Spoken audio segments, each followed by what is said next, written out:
Zhao Ming and Xu Yiran had been married for 5 years, and to most people who saw them, they looked flawless together. At parties, he placed his hand gently on her back, she smiled at his jokes, and they laughed in unison when someone teased them about being the ideal couple.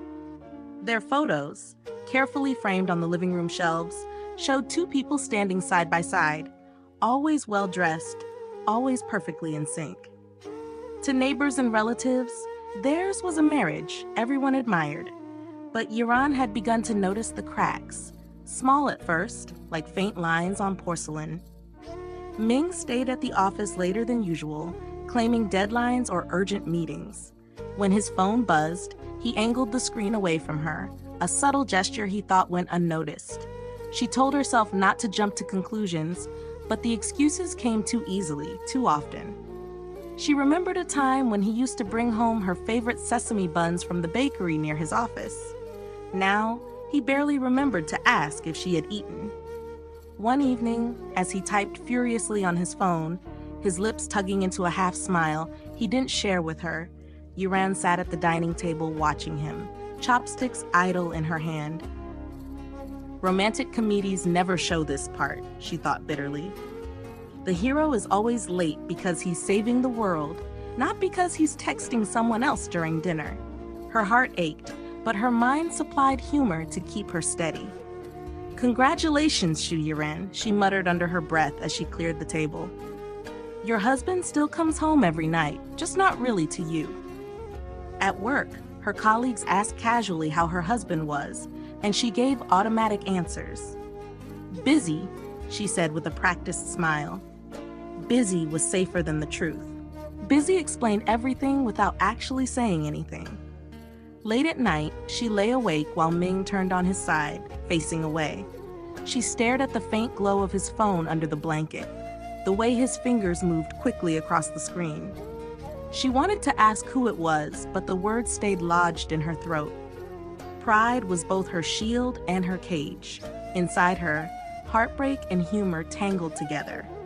She could laugh at herself, at how naive she must look, waiting like a character in a badly written drama, the one everyone pities. Yet she also felt the sharp edge of fear. What if she was already the extra in her own marriage? What if someone else had become the leading lady in his life? Still, she told herself, it wasn't the end yet. For now, she would watch, listen, and wait. If love was slipping away from her grasp, she would find out whether it was worth chasing or whether she needed to prepare for something much harder. The discovery happened on an evening that was supposed to be ordinary. Yiran had finished work earlier than expected and decided to treat herself to a quiet meal at a little restaurant tucked on a side street. She pushed open the door, shaking off the cold, only for her gaze to land on a familiar profile in the far corner. Zhao Ming sat at a small table, leaning forward with that smile, the one he hadn't worn at home for weeks. Across from him was Lin Suyin, the junior colleague Yiran had heard mentioned casually, her laughter ringing like a bell. For a moment, Yiran stood frozen, the scene unfolding like the opening act of a play she hadn't auditioned for. Then, with deliberate calm, she walked over, heels clicking against the floor. She set her hand lightly on the table and smiled. "Well," she said evenly, "this must be one of those urgent meetings you're always too busy to explain." Ming's face drained of color. His chopsticks slipped against the bowl, clattering loudly. "Yiran, this isn't what you think." Lin Suyin shifted uncomfortably, glancing between them. "Maybe I should." "No, don't rush," Yiran interrupted smoothly, pulling out the empty chair and sitting down without an invitation. "If it's really just work, I'd hate to interrupt professional development. After all, what kind of wife would I be if I didn't support my husband's overtime efforts?" Ming's jaw tightened. He lowered his voice, anger creeping in. "Why do you always do this? Always turning things into some performance? You're too cold, Yiran, too logical. You don't know how to." "Ah," Yiran cut in, nodding as though she had just solved a puzzle. "So the problem is that I think too much? And here I was, silly me, believing marriages required a bit of logic. Apparently, all I needed was lipstick, laughter, and candlelight noodles. Her tone was light, but her eyes never wavered from his. Suyin ducked her head, her confidence cracking. Ming's face darkened, his fists clenched around his chopsticks. He looked like a man desperate to silence her, but unable to in front of an audience. Yuran leaned back in her chair, folding her arms, the faintest smile tugging her lips. "Don't worry, I won't throw water in your face. That would be dramatic, wouldn't it? And I'm far too cold for that." Her voice lowered, sharper now. "But do remember this moment, Ming. It might make an excellent opening chapter in the story I've been writing in my head." She stood gracefully, picked up her bag, and turned without another word, leaving the two of them sitting in silence. Her heart was hammering, but her stride never faltered. The humor had shielded her, but beneath it she could feel something deeper. This was no harmless flirtation. She was beginning to suspect that betrayal ran further than she had dared to imagine. The night after the restaurant incident, Yiran couldn't sleep. Ming had returned home late, smelling faintly of perfume that didn't belong to her, and slipped into bed without a word. She stared at the ceiling until dawn, the memory of his smile at that table etched into her mind. By morning, she felt like her chest was full of glass shards, sharp but strangely clear. That weekend, she called Chen Mei, her closest friend since university. They met at their usual cafe, a small place with peeling wallpaper and mismatched chairs, but comfort lived in the familiarity. Chen Mei took one look at Yuran's face and sighed, pushing a steaming cup of coffee toward her. "All right," she said, "spill it. And don't you dare water it down." Yuran stirred her drink slowly, then told her everything. The dinners, the messages, the look on Ming's face when he sat with Lin Suyin. By the time she finished, Chen Mei's chopsticks were stabbing the air like weapons. "Unbelievable. You've been his wife, his partner, his walking planner and financial manager, and he decides the problem is you being too logical? What does he want? Someone to clap at his every breath?" Yuran gave a short laugh, though her throat tightened. "Apparently, I'm too serious. Too cold. I should have known the key to a happy marriage was forgetting how to think." "Don't joke your way out of this," Chen Mei shot back, but there was affection behind her exasperation. "You can't just sit there waiting for him to decide what you're worth. He'll drag this on until you're nothing but a shadow in your own home. You have to fight." Yuran raised her eyes slowly. "Fight? With what? Tears? Drama? That's not me." "Good," Chen Mei replied firmly. "Not with tears, with proof, with dignity. You're sharper than he thinks. If love has turned into a lie, maybe the only truth left is justice. And you, my friend, are good at telling the truth." The words sank into Yiran's chest, steady and solid. She thought of the notebooks she had filled with sarcastic observations, the quiet evidence she had half collected without realizing, bank statements she had noticed, odd receipts she had saved. Slowly, an idea began to take shape. That evening, back in her apartment, Yuran pulled out a folder and began sorting through papers. Hotel bills tucked inside Ming's briefcase, restaurant receipts charged to their joint account, unexplained withdrawals labeled as business expenses. She spread them across the table like puzzle pieces. Her hands were steady, her lips pressed in a thin line. "Congratulations, Shu Yuran," she murmured to herself with a humorless smile. "You're no longer just the wife. You're the investigator." And with each piece of evidence she stacked neatly into the folder, her heart felt a little less broken and a little more resolved. If love had betrayed her, then justice would be the new compass guiding her forward. The following weekend, Yiran found herself standing in front of Ming's parents' house, carrying a box of fruit as if nothing in her life had shifted.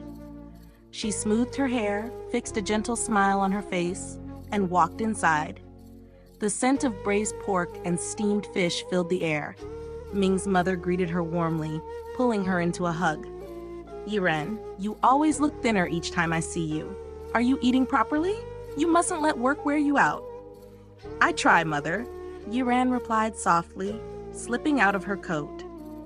But with Ming working late every night, sometimes I forget to eat on time. It's my fault, really. I should learn to take better care of myself when my husband is so busy." Her voice was tender, but her eyes flicked toward Ming, who had just walked in behind her. The comment earned a chorus of sympathetic clucks from his mother and a disapproving frown from his father. At the dinner table, Yiran played her role flawlessly. She picked food for her in-laws, listened attentively to their stories, and offered thoughtful responses. When Ming tried to steer the conversation toward work achievements, she chimed in sweetly, "Yes, he's been staying very late. Sometimes I wonder if I should send dinner to the office since I hardly see him at home anymore. But then again, maybe his colleagues enjoy his company more than I do." The table burst into laughter, thinking it was a light-hearted joke. Ming's father chuckled. "Busy is fine, but don't forget your wife, Ming. A man's responsibility is not just at work, but also at home." Ming forced a smile, chopsticks tightening in his hand. "Of course, father." Yiran leaned slightly forward, her tone still affectionate. "He does his best. I'm sure those late nights will pay off eventually, though sometimes I wonder if they pay better in candlelit dinners than in overtime pay." She delivered the line with such sweetness that even Ming's mother laughed, assuming it was playful teasing. Only Ming recognized the barb hidden beneath her words. Throughout the evening, she continued weaving her subtle remarks, each one light enough to pass as humor, but sharp enough to sting him. He sat rigidly, his patience thinning with every chuckle his parents gave at her jokes. Yet he couldn't lash out. Not here. Not when she looked every inch the dutiful, that loving wife in front of his family. By the end of dinner, his parents were praising Yiran openly. "You're lucky, Ming," his mother said. "Not every man has a wife like this. You should treat her better." Yiran lowered her gaze modestly, hiding the small, knowing smile tugging at her lips. Ming's frustration burned in silence beside her, but she didn't look at him. She didn't need to. Tonight, she had made her point with grace and a smile, and he had no weapon to use against her. A few days after the family dinner, Yiran walked into a quiet law office on the other side of town. She had chosen it deliberately, far enough that no one she knew would casually pass by. The waiting room smelled of polished wood and faint coffee, and when the lawyer shook her hand, she felt a calm resolve settle over her. Sitting across the desk, she explained everything. Her marriage, Ming's late nights, the suspicious receipts, the dinner with Lin Suyin. Then, with a steady hand, she pulled out a folder and laid it neatly on the table. Hotel bills, joint account withdrawals, and a list of business dinners that didn't quite add up. The lawyer nodded slowly, clearly impressed. "You've done more preparation than most clients," he remarked. "If you want a clean break, you have more than enough foundation." Yiran allowed herself a small smile. "It seems my cold, logical nature finally has a purpose."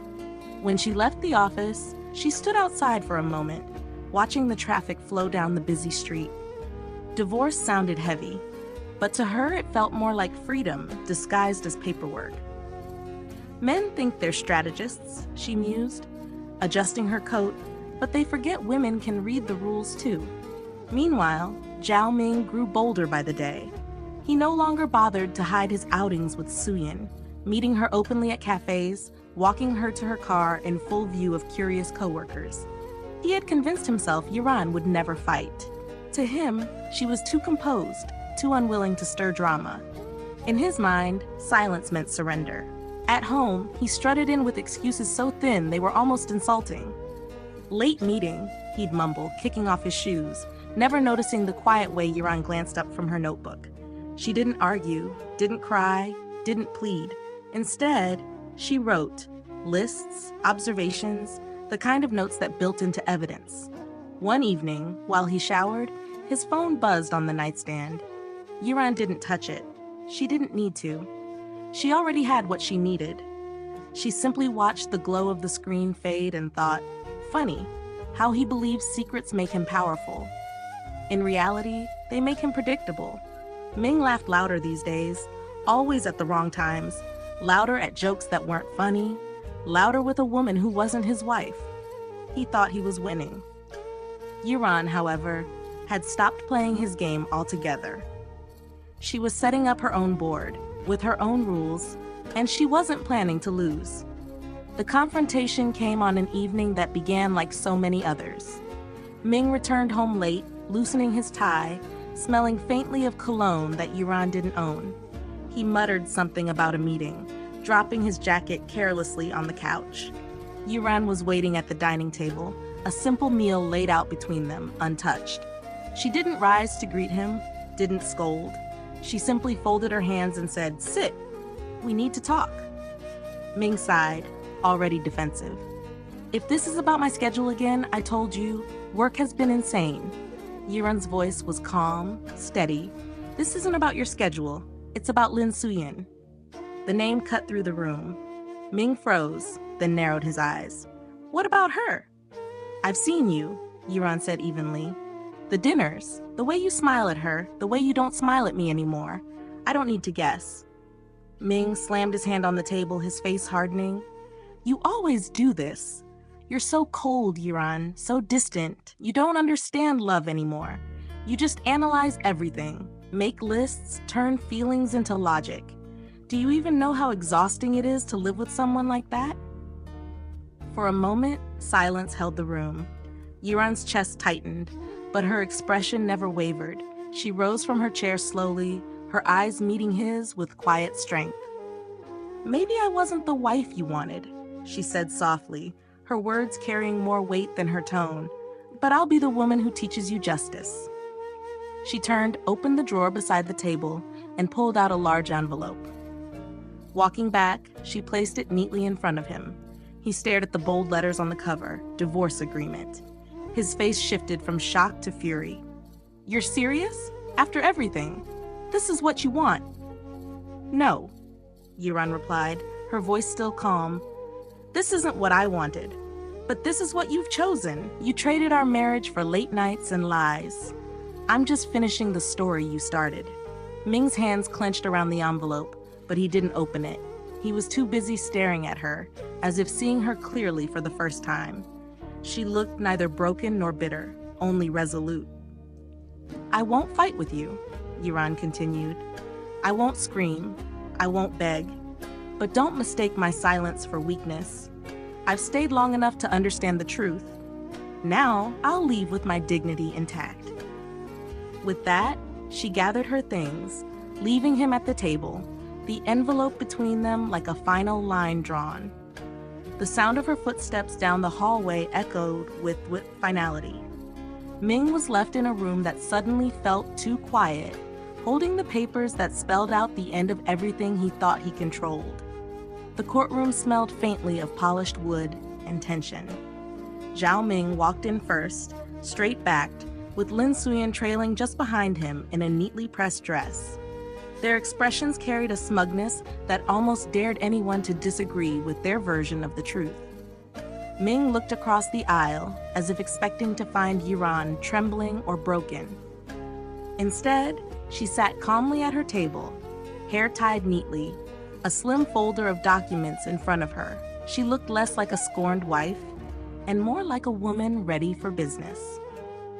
The judge began the session, and Ming's lawyer wasted no time painting a portrait of Yuran as distant, cold, and unfeeling.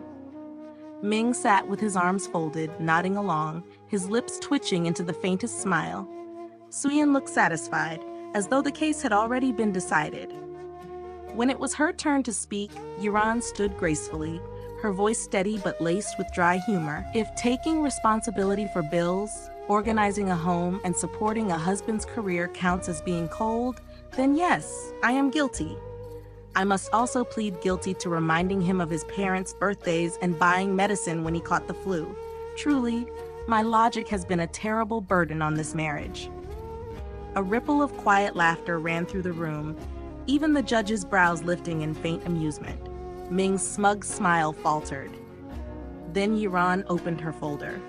"But humor aside, there are other matters worth the court's attention." She laid out bank statements, receipts from expensive restaurants, and hotel bills that coincided neatly with Ming's supposed overtime. Each document hit the table like a stone dropped into still water. Ming shifted in his seat, his lawyer scrambling to reframe the narrative. "Business dinners," the lawyer insisted. "Interesting," Yuran replied smoothly. "I didn't realize business dinners required roses and champagne." Her tone was light, but her eyes cut sharp. Suyin's face turned pale, her composure slipping as whispers spread across the courtroom. Ming clenched his jaw, furious, but every attempt to interrupt only made him look more defensive. Yuran continued, each word controlled. "I am not here to argue about love. Love is not something the court can measure. But justice? Justice is very measurable. And the truth is right here, in black and white." She tapped the pile of documents with one finger, her calmness louder than any shout could have been. By the end of the day, the smugness had drained from Ming's face. He avoided her eyes, his earlier confidence crumbling under the weight of her evidence. Suyin sat stiffly, biting her lip, clearly reconsidering the man she had chosen to stand beside. Yiren gathered her papers neatly when the session adjourned. She didn't look victorious, only resolute. To her, this wasn't about winning a game. It was about proving that dignity could not be erased, no matter how much betrayal tried to bury it. The second day in court brought heavier air, as though everyone sensed that what was coming would cut deeper than love affairs. Yuran arrived early, carrying her folder with the same calm poise as before. Ming came in later, his tie a little crooked, Suyin trailing behind him with forced confidence. He still tried to project control, but there was a tightness in his eyes, the kind that betrayed unease. When the judge asked for further evidence, Yuran stood slowly, her hands steady. "Your Honor, this is not only a matter of infidelity. It is also a matter of trust and survival. Marriage is built not just on affection, but on the life we construct together, brick by brick, savings by savings." She placed another set of documents on the table. "These are bank statements from our joint account. Over the past year, large sums were withdrawn, labeled vaguely as business expenses. But they didn't go into the business. They went into hotel rooms, jewelry stores, and transfers to an account under Lin Suyin's name." Gasps rippled through the room. Ming's lawyer shuffled papers desperately, but the proof was undeniable. The judge's expression darkened as he studied the files. Ming leaned forward, his voice tight. "This is exaggeration. You always twist things to make yourself the victim." Yuran turned to him then, not with anger, but with an almost heartbreaking steadiness. "No, Ming, I don't need to twist anything. The numbers tell the story themselves." She paused, her voice softening but not weakening. "It's not just my heart you broke. It's the life we built together. Every late night I spent alone, every meal I ate by myself, I told myself it was worth it because we were working towards something. A home, a future. But you didn't just betray me as a wife, you betrayed me as your partner." The silence that followed was heavy, filled only by the scratch of the judge's pen. Suyin shifted uncomfortably in her seat, her face pale. For the first time, Ming's composure cracked. He looked less like a man in control and more like someone watching the ground give way beneath him. Yuran inhaled slowly and turned back to the judge. "I am not here to ask for pity. I am here to ask for fairness. If he wanted freedom, he should have asked for it, not stolen it. Justice may not heal everything, but it will remind him that choices have consequences." Her words hung in the air like a final verdict of their own. She sat down, her expression calm, though her hands trembled faintly in her lap. Not from fear, but from release. She had spoken the truth, and that was enough. The verdict came on a gray morning, the kind where the sky seemed undecided between rain and light. The courtroom was packed, tension heavy in the air. Ming sat stiffly beside his lawyer, while Suyin fidgeted at his side, her face pale and eyes darting around as if searching for an exit. Across the aisle, Yuran sat straight-backed, her expression calm but unreadable, her hands folded neatly on her lap. The judge's voice carried through the room with measured authority. Based on the evidence presented, infidelity, financial misconduct, and breach of marital trust, the court rules in favor of the plaintiff, Shu Yuran. She will receive her rightful share of the marital property, compensation for the siphoned funds, and full control of the joint savings account that remains. Murmurs rippled across the spectators. Yuran inclined her head politely, as if acknowledging something inevitable. Ming, on the other hand, looked as though the words had knocked the air from his chest. His lawyer whispered urgently in his ear, but Ming wasn't listening. His gaze was fixed on Yuran, the woman he had thought too cold to ever fight back, the woman who had just dismantled him with quiet strength. By the time they stepped out of court, the damage had already spread. Ming's reputation at work was in tatters. Word traveled fast, and colleagues who once envied him now whispered about his downfall. His parents, who had adored Yuran, looked at him with open disappointment. His mother's words cut sharper than the judge's.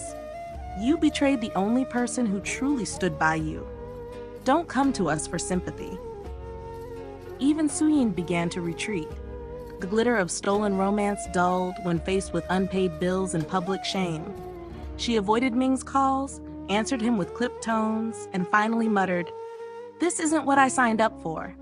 Her absence left him sitting alone in the apartment that once belonged to both him and Yuran, the silence louder than any argument. Ming found himself haunted by memories he had dismissed too easily. Yuran's laughter when he first confessed his dreams, the nights she stayed up helping him draft reports, the meals she cooked when money was tight.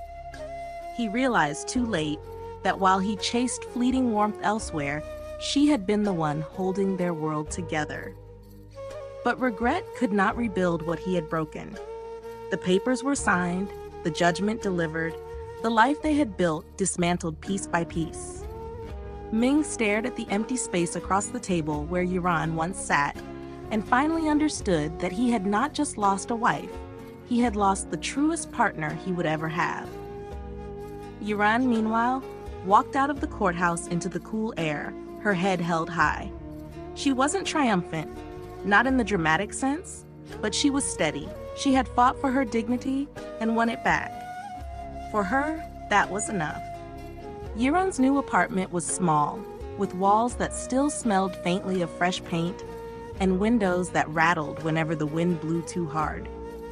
It was nothing like the spacious home she had once shared with Ming, but it was hers alone, and that made all the difference. The first night, she sat cross-legged on the floor with takeout boxes spread around her, laughing quietly at the absurdity of it all. "From porcelain plates to plastic chopsticks," she murmured, raising a toast to herself with a paper cup of tea. Upgrade complete. The days that followed were not always easy, but they were undeniably hers. She learned to find comfort in little things, buying groceries without having to explain the receipt, singing out of tune while washing dishes, even walking in the rain without rushing home to meet someone's expectations. When loneliness pressed in, she turned it into humor, texting Chen Mei about her misadventures with a leaky faucet, or how the instant noodles on sale were quickly becoming her closest companion. Chen Mei remained her loudest cheerleader. Over late-night calls and weekend hot pot dinners, she reminded Yuran that dignity was never a loss, and laughter was sometimes the best weapon. "You're basically a superhero now," Chen Mei teased one evening. "Except instead of a cape, you have neatly filed bank statements." Yuran rolled her eyes but couldn't stop smiling. Inspired by her own journey, Yuran began volunteering at a community legal aid center. At first, she simply listened to women share stories that sounded painfully familiar: betrayal, abandonment, the quiet erosion of their worth. Slowly, she offered advice, shared her own experiences, and guided them toward resources they didn't know existed. She wasn't trying to be a savior. She was simply offering what she had once needed herself. The gratitude in their eyes reminded her that pain, when transformed, could become a lifeline for others. Months later, Yiran stood by the seaside, the horizon stretching endlessly before her. The wind carried the scent of salt, her hair whipping gently across her face. She breathed deeply, feeling lighter than she had in years. Behind her lay betrayal, courtrooms, and broken promises. Ahead of her lay something she could finally call her own: freedom, dignity, and the quiet power of justice. She whispered to the waves, her voice steady, "Love betrayed me, but justice carried me through." The words didn't sound bitter. They sounded whole. The sea roared in reply, as if sealing her vow to herself. Yiran smiled faintly, turning back toward the path that led home. Not the one she had lost, but the one she was building. It wasn't a tragic ending. It was a beginning, shaped by resilience and the gentle strength of a woman who refused to stay silent.